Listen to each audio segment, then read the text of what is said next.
What's up, y'all? Welcome to our first video of 2025. I am recording this on a brand new GoPro 13, which should be quite an upgrade from the old 6 that we've been using for everything up until now. So hopefully you're going to see and experience quite an improvement in the quality of everything. Now, this video is going to be our second ever stakeholder report. And we have quite a bit of new people following us since the last one a year ago. Thank you for that, by the way. So if you didn't know, these stakeholder reports are basically like the backbone of why we started making these videos in the first place. And the whole idea is to provide the greatest level of transparency to what we are doing with the money raised through crowdfunding efforts on Patreon, where we are currently pulling in about $407.70 a month. If you did not see the earlier, our first stakeholder report, probably the most important thing for you to know is just that the spreadsheet that I'm going to be going through and working off of in this video is publicly available. It's linked in the description below. So if you want to follow along, that's there for you. Real quick, just some housekeeping or a clarification before I go any further. I spoke quite a bit in that first stakeholder report about how the goal here is for us to be able to self-fund so that we can maintain political independence. And, you know, obviously, I don't want to brush over the fact that Patreon and YouTube, for that matter, are corporate platforms, right? That we are not entitled to be able to use in the future. So, you know, when I say self-funding, when I say independently funded, Patreon is just a tool towards that goal that makes sense right now, especially because it is so public. It provides that social proof that other people are backing the project. But we are, you know, pretty clear-eyed about what it means to tie ourselves to a corporate platform, and hopefully in the future we can kind of diversify what we're doing with all this money and where it's coming from in the first place. All right, let's talk about the money. So the first thing is to look at our payouts here, and you can see that we are sitting at $5,399.84, just shy of $5,400. So let's go ahead and pull that out now. And hopefully this works really nice and easily. Sweet.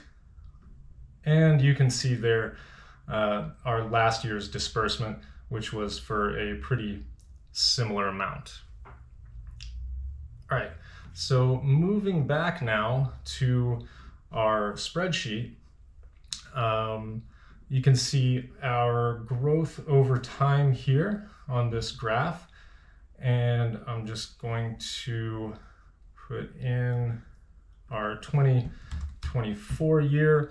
In calendar year 2024, we made $5,382.42, which that updates our graph, and you can see there's a really nice trend line there. And basically we pulled in as much over calendar year 2024 as we had for the previous entire 5 years that we've had the Patreon. So obviously that's a really nice trend that would be great to see continue. It's pretty inspiring. Moving back now to the Patreon, let's take a look at some of our analytics here. Earnings all time. And you can see some pretty crazy jumps over time and how we've grown. We've grown by over $100 in the last year in terms of monthly revenue. So thank you again to everyone who's backing us. This is amazing. I do want to call out here, you can see these peaks and valleys, right? Where we get these big jump ups and then they kind of jump back down. And basically what that represents is people who join giving us 25, 50, sometimes even $100 a month, which is pretty amazing, but is also, in my experience, just not sustainable for a variety of reasons. So I think it's important for us to maintain the perspective that we would rather have like 50 people giving us $1 a month versus one person giving us $50 a month, which is why historically, when people have asked how they can support the project, rather than asking them to join the Patreon, usually what I've done is ask them to share the link to people in their network who might find this interesting. So, you know, we are trying to build a mass movement around this, and I think you know, that's something that we're just going to have to keep negotiating over time. Now, that said, of course, I'm immensely grateful for the people who do give us $50, $100 a month. Usually they have kind of a set amount that they want to just give, and then once that total is hit, they back off, which is, you know, totally understandable. And I don't expect anyone in this economy to be able to give us $100 a month, but very grateful to those who do. All right, one last thing before we get into the money is I just want to revisit our disbursement from last year, which was on you know, January 3rd, and we did have at that time $321 a month coming in. So let's just look at what we spent that on.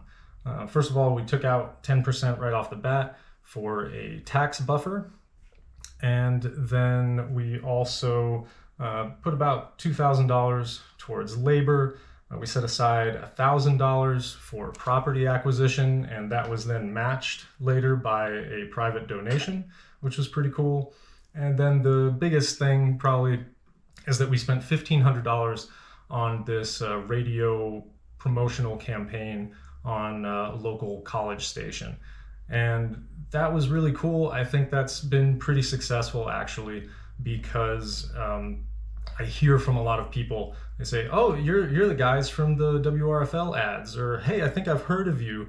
And we hear that Geomancer comes up in a lot of conversations this way. So we have decided to continue that in 2025, but paying for it out of the regular revenue of the company rather than with the crowdfunding money. So I think that's a good example of how this Patreon should work, which is it'll allow us to do some more speculative things, and we can kind of test out if it makes sense to keep doing them in the future. So really great for that. Thanks to WRFL. Those have been just super cool ad spots. All right, enough yapping from me. Let's get to this disbursement. And I'm going to create a new tab here. And as I said, we're making $408 about a month right now. And the disbursement, what we just pulled out, was $5,399.84. And so that leaves us right off the bat with about $540 that we're going to set aside as a tax buffer. We're also going to do some labor here to the tune of about $1,500. And that's going to just defer our costs, especially this time of year when things are kind of slow. Let's see, we'll also put our property acquisition fund is still really important. So we're going to put $2,000 there, which is 1% of $200,000, which I think is sort of the ballpark of being able to realistically talk about making an impact in this. And I think the thing that we always have to revisit when we're talking about this property acquisition fund is that I'm aware that there's a huge opportunity cost to setting this money aside, kind of speculating that at some point in the future we'll be able to buy property with it. But it's so crucial to our mission that we acquire property, that we control the things that we do on the land in that way. So we have to just constantly communicate about that, put that front and center, and make it really clear that that's what we're moving towards. And let's see, What else? I'm going to put $1,000 towards hiring a grant writer. This is going to be kind of our interesting speculative investment for this year. Historically, all of the grants that we've pursued, which as a for-profit entity, there haven't been many that we're eligible for, but historically I have written them, or we've had student interns write them. And frankly, it's not really one of my core competencies. It's something that I find really difficult. I think it's something that we could grow and improve in. So we're going to bring in someone who has some more experience in this realm. And $1,000 is not going to pay for much of their work, but we can fund the rest of it, again, through the regular revenue of the company. But this $1,000 from the crowdfunding is, I think, really important, and to show that, again, we are investing in future growth. Let's see, so that's gonna basically be it, right? Because we have a remaining $359.86, which we will put into our projects fund. And the thing about the projects fund, this is sort of open-ended, right? It just spills over along with the tax buffer that we accumulated from last year, just so we can set something aside to have in case of emergencies or whatever. And if you look at the bank account for this money, it's actually called the war chest, which I don't know why. I guess in the spreadsheet I'm not calling it the war chest because I just thought that would sound scary to people or whatever. But I need to get over that, so we're just going to go ahead and fix that now. That's a mea culpa for me, that, you know, whatever. But there you have it. I think that's about it for our disbursement. We've covered everything there. Everything has been allocated. We've got a nice tax buffer there. We've managed to add another $2,000 to our property fund, so that's going to be $4,000 total. And our special projects should roll over to what we had from last year, which will get us to around $1,500 or something like that. I'll update that on the cover sheet here of our spreadsheet. And I think that's it. So remember, if you want to see this and check all my math and stuff, the link is below, the exact file that I've been working off of. Moving forward, I think $5,000 is a pretty good cutoff for like how frequently we should make these videos. So of course, as the Patreon grows, hopefully we will make these much more frequently. All right, I hope you've enjoyed that look under the hood of how Geomancer operates, and this kind of thing is really crucial to building trust and credibility for all of the crazy ass things that we want to do in the future. I hope you found some value in this video. If you did, please like, share, comment, subscribe, all the things, because it really helps with our reach. And as always, thank you for watching, and I'll see you in the next one.